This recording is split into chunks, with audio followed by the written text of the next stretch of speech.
Halo, selamat datang kembali di channel United Identity, channelnya fans Manchester United yang selalu berpikir logis dan sistematis. Weekend asik-asiknya ngegosip kayaknya nih ya. Jadi bergosip dengan urusan bursa transfer pemain. Nah, karena di Januari bursa musim dingin 1 bulan lagi ya, berarti banyak klub yang akan semakin berbenah. Dan memang sih biasanya bursa musim dingin itu gak serame bursa musim panas, bahkan lebih sepi karena kan agak sulit ya. Pemain-pemain yang dibeli mungkin masih dibutuhkan klub, keadaan keuangan klub juga, terus dalam posisi seperti apa klub di klasemen liga. Cuman ada juga beberapa pembelian yang di bulan Januari itu berhasil ya. Contoh Patrice Evra dulu, dan yang paling anjir sampai sekarang sih ya Bruno Fernandes. Itu kan dibeli tuh di Januari 2020, inget banget gue, sebelum pandemik. Nah, ini gue mau bahas dari laporannya Laurie Whitwell di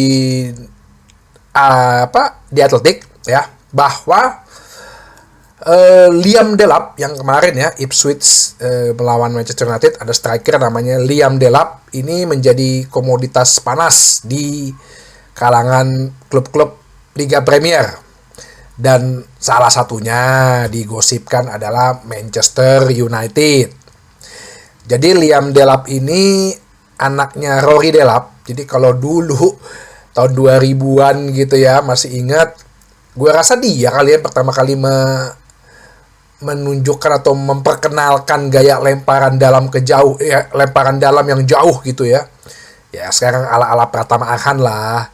Nah, jadi itu lemparan dalam bapaknya itu, si Rory Delap itu benar-benar selalu bisa mencetak gol gitu akhirnya. Ya karena kan kalau lemparan kan beda ya sama tendangan sudut ya, atau tendangan bebas kayak langsung gitu ya. Lemparan itu kan bisa agak bergeraknya tuh agak sulit ditebak gitu. Kiper mau ngambil juga susah, mau nepis atau mau nangkep, back-backnya juga susah. Dan itu sering membantu timnya waktu itu Stoke City bikin gol gitu. Sampai Arsene Wenger tuh yang paling sering kena tuh ya nama si Rory Delap tuh, lemparan ke dalamnya, sampai mengusulkan bahwa lemparan ke dalam tuh dihilangkan aja deh. Kalau misalnya bola keluar dia jadiin tendangan bebas nggak langsung tapi pas di titik pinggir lapangan gitu. Nah, si Liam Delap ini ternyata selama di Premier League ya, dia telah mencetak 6 gol dan menjadikan dia tuh tertinggi ketiga dalam urusan shot on goal ya, shot to goal conversion. Jadi di bawahnya Chris Wood dan Jamie Vardy. Terus untuk suksesfulnya itu dia 52%, tertinggi dalam posisi sebagai seorang striker ya. Bahkan lebih tinggi dibandingin Erling Haaland. Berarti kan ya orang efektif ya, striker ini sangat efektif.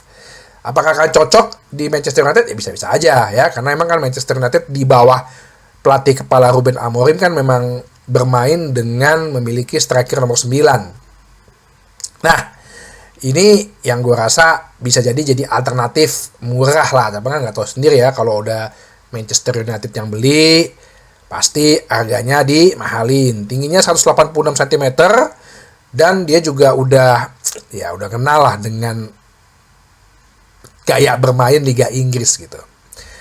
Terus mengenai Victor Gyökeres, ternyata memang ini jadi komoditas panas juga di musim panas, tapi kayaknya nggak mungkin di Januari karena sepertinya Sporting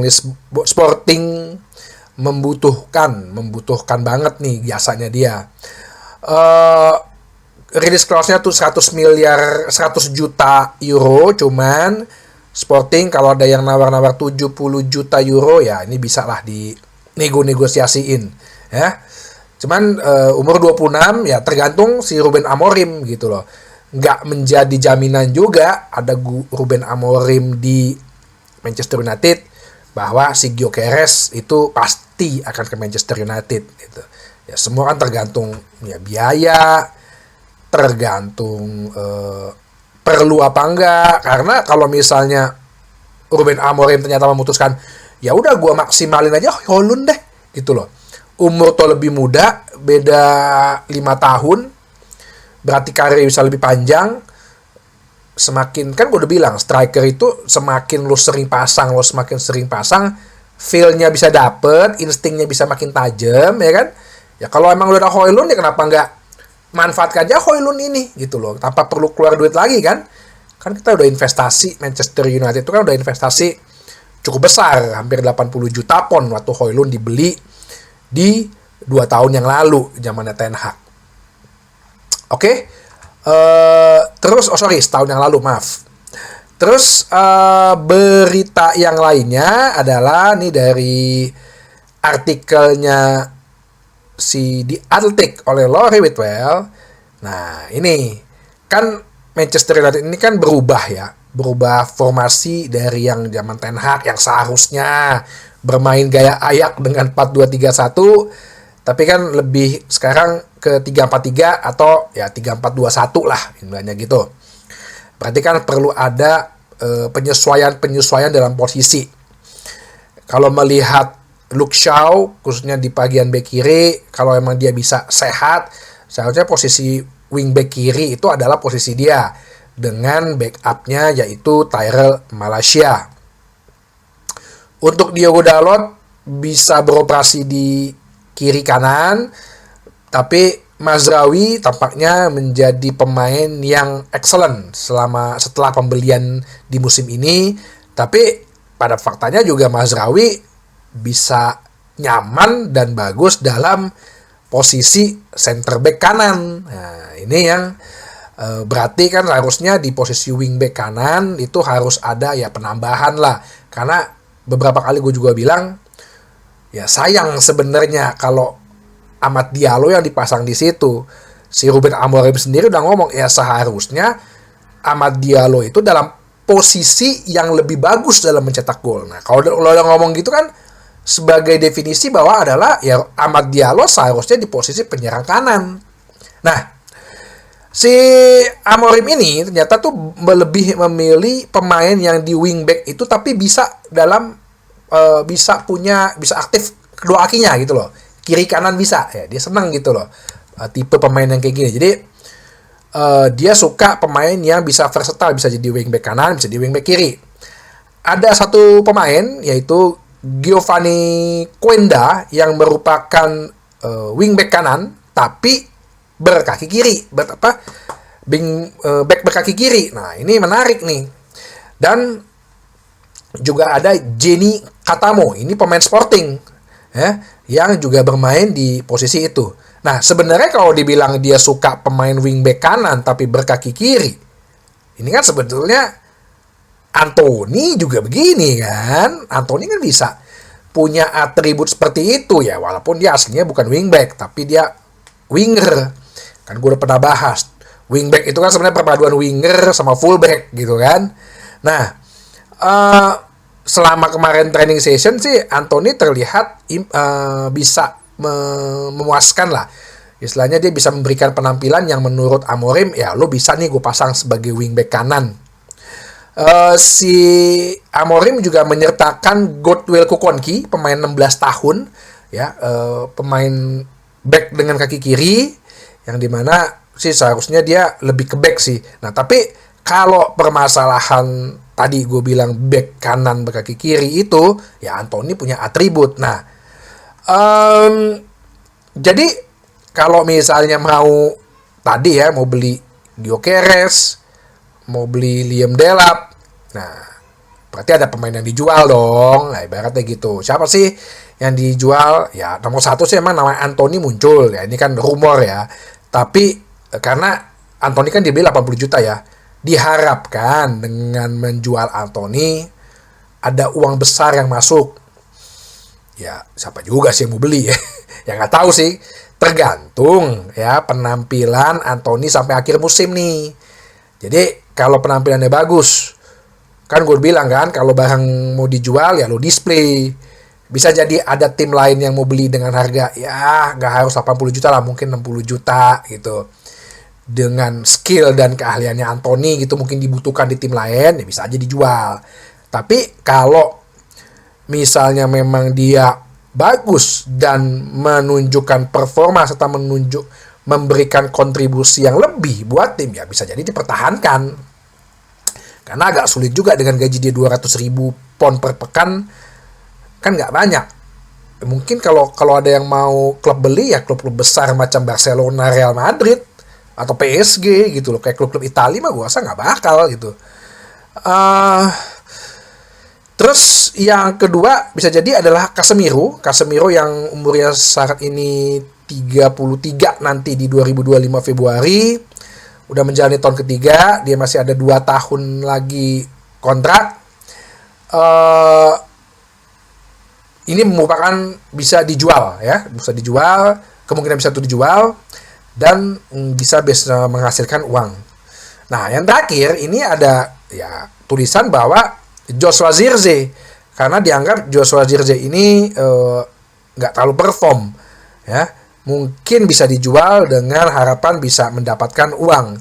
Kan gue udah bilang ya, si Joshua Zirkzee ini kan waktu itu dibeli dengan cicilan gitu. Sebenarnya sih nggak mahal banget, tapi ya kalau ada yang mau beli cash ya oke aja.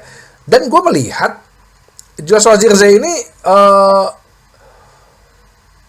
mungkin bukan tipe striker murni ya, tapi kalau gue bilang dia bisa menjadi di formasi 3-4-1-2, nah menjadi striker bayangan atau menjadi false nine, gue rasa sih bisa jadi alternatif gitu loh.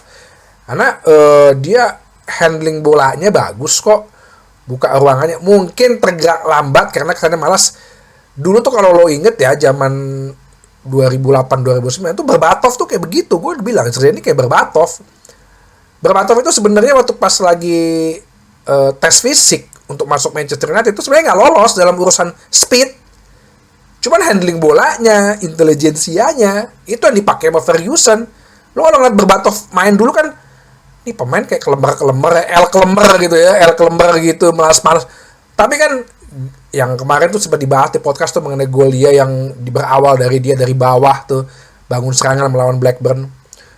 Tapi dia, intelijensianya sama handling bolanya tuh bagus. Nah menurut gue sih Joshua Zirkzee ini masih muda juga, umur 23 gitu ya.